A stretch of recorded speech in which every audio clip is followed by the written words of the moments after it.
여러분 반갑습니다.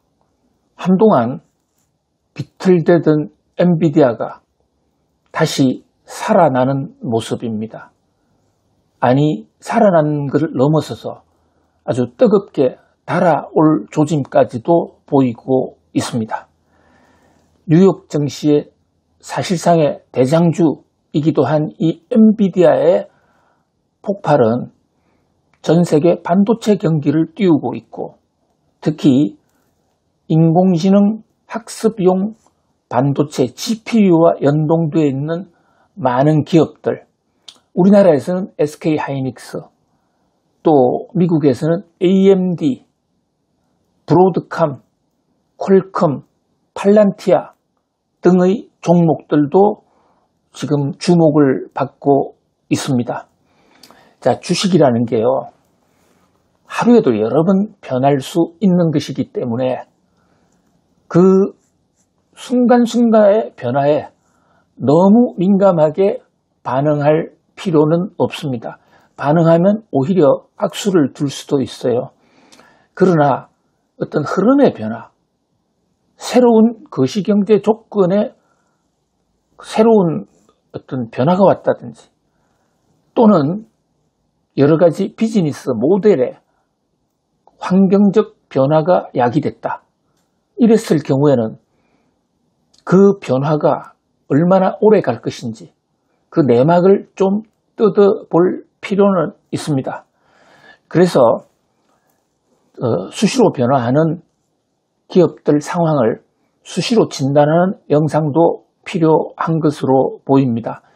자, 오늘은 이 엔비디아가 시가총액 면에서도요, 애플을 제쳐버렸어요. 애플은 만년 시가총액 1위 업체 아니었습니까? 2위로 올랐었습니다. 그렇다면 1위는 어디냐?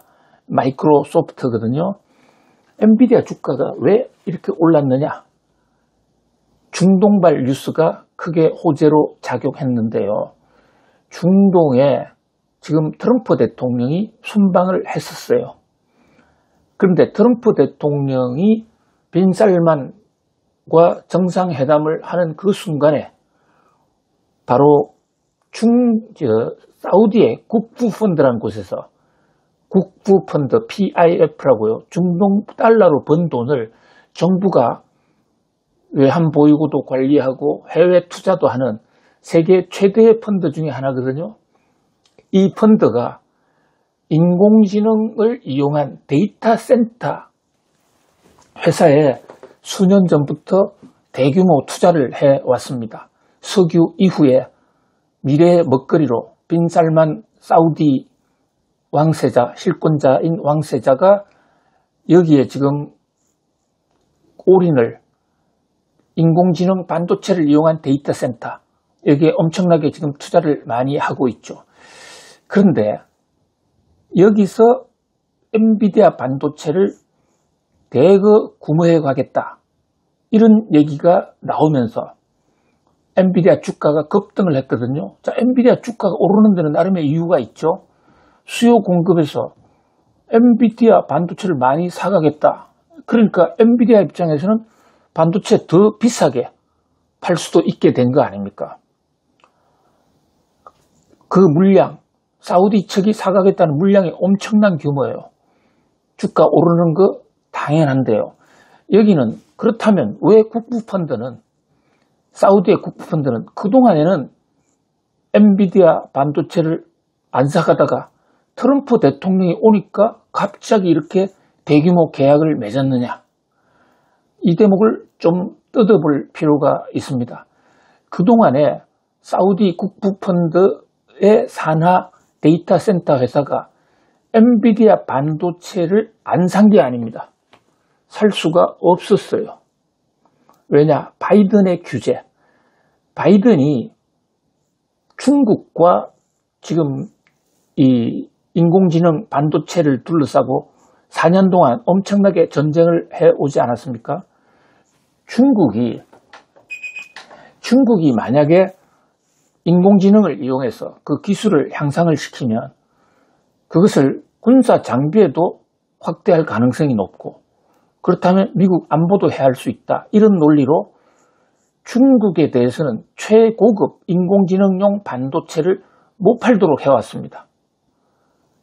그래서 엔비디아에서는 아예 중국용은 저사양, 조금 질이 떨어지는 제품을 만들어서 팔아왔더랬는데 트럼프 대통령 들어와서 이마저도 정부의 허가를 받아라 이래서 엔비디아가 상당히 고통을 겪었고 트럼프와 바이든의 연이은 대중국 견제 때문에 우리는 못 살겠다 이러면서 엔비디아 주가도 많이 떨어졌던 것이거든요. 근데 여기에 반전이 온 것이죠. 트럼프 대통령이 중동 순방을 앞두고 돌연 사우디에 대한 중동 국가에 대한 반도체 규제 이런 일률적인 규제는 없애겠다 이렇게 폭탄 선언을 했고 실제로 바로 발효를 해버렸습니다. 그러면 그동안에 바이든 대통령은 왜 중동에 이 인공지능 반도체를 못 팔도록 했느냐. 사우디가 인공지능 발전하는 게 배가 아파서가 아닙니다. 바로 중국인데요. 중국이 미국으로부터 직접 엔비디아 반도체를 못 구하니까 그동안에 상당히 공을 들여가서 친해진 중동 국가들, 이 중동 국가들과 짜고 중동으로 들어오는 엔비디아 반도체를 중국으로 빼돌린 겁니다.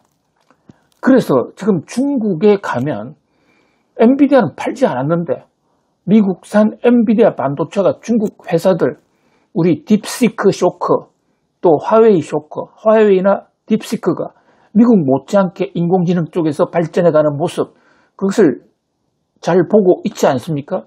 바로 이것을 차단하기 위해서 바이든 대통령이 중동에 가는 거 이거 불안해. 그래서 중동에는 수출 못해 하고 막아놨던 건데 트럼프 대통령이 이 바이든 규제를 전면 해제해버리고 자, 이 반도체 규제는 실제로 쓰는 중국을 규제해야지. 그 중국과의 거래가 의심된다고 해서 중동 국가의 거래를 막는 것은 그것은 엔비디아도 손해고 중동에 대한 얘기가 아니다. 이런 논리를 세우면서 중동에 대해서 해제를 했는데요. 트럼프가 일방적으로 그냥 봐준 것은 아닙니다. 중동은 중동대로 트럼프 대통령에게 엔비디아 반도체 오면 그것을 중국에 가지 않도록 반드시 중동 지역에만 쓸 수 있도록 정부가 철저히 관리하겠다. 또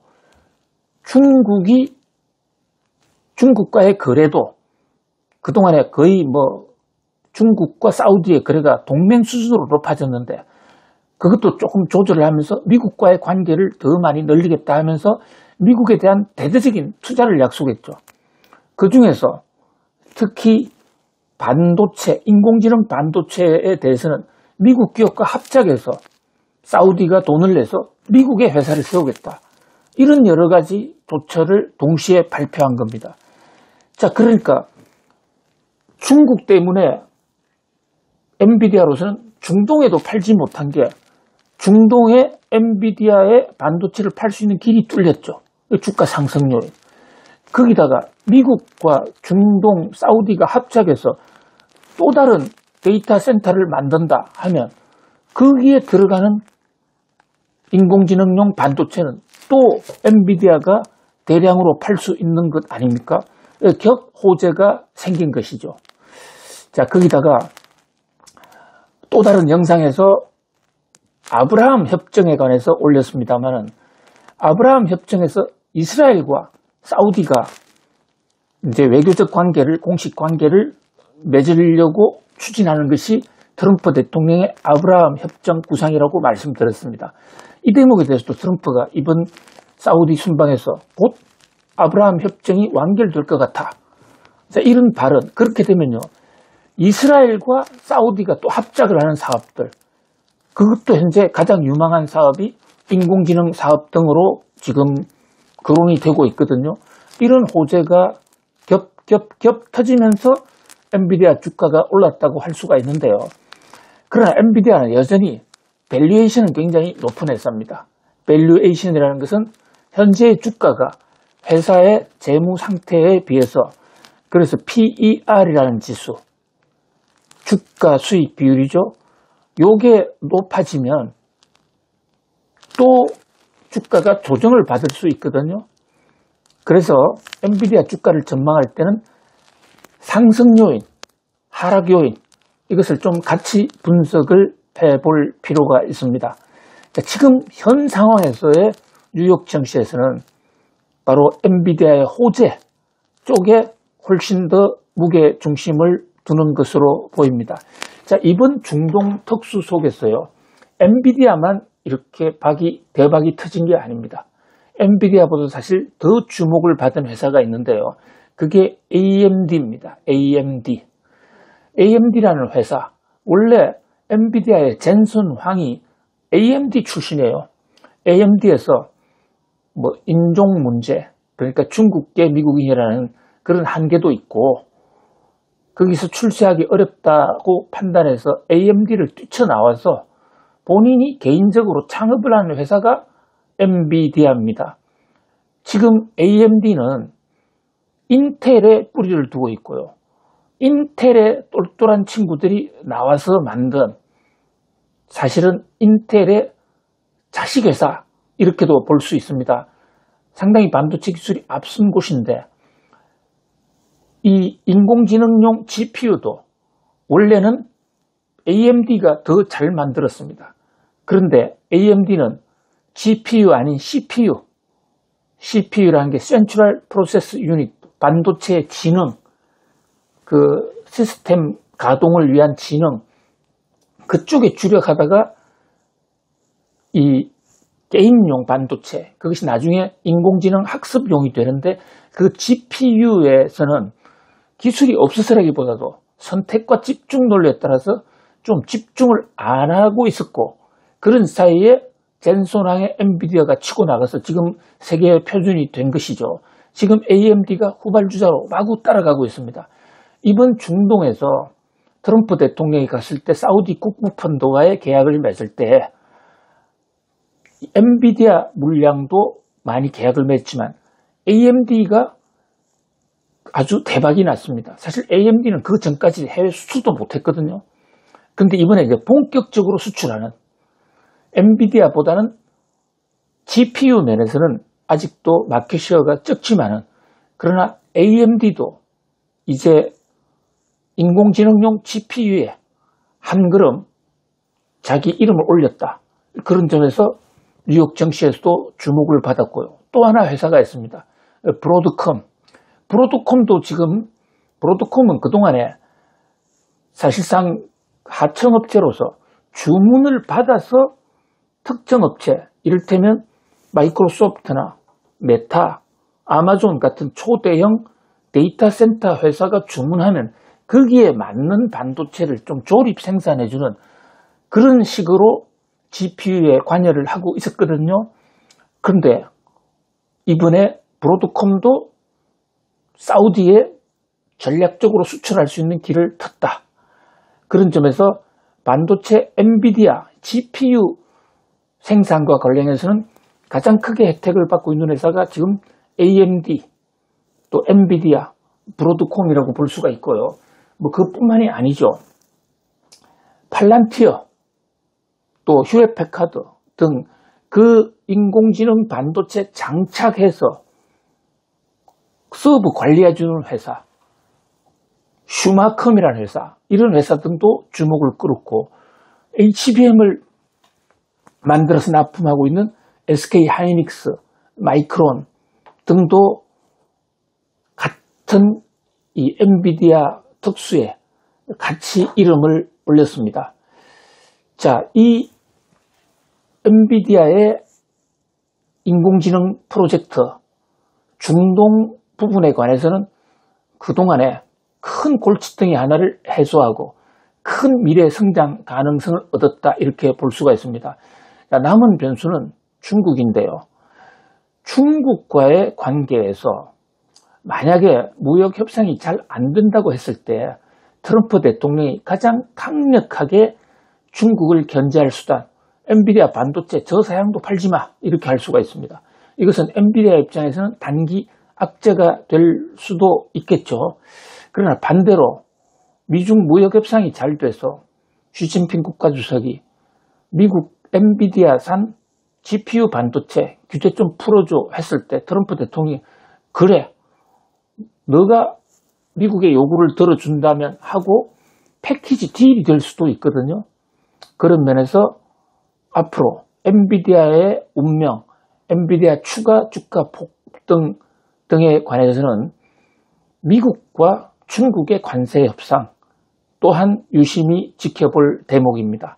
자, 오늘은 트럼프의 중동 순방과 계기로 해서 지금 뜨고 있는 엔비디아, 브로드콤, AMD, 그리고 SK 하이닉스, 퀄컴, 팔란티아, 슈마콤 등 반도체 관련 기업에 대해서 분석을 해드렸습니다. 여러분 오늘도 성공하세요. 감사합니다.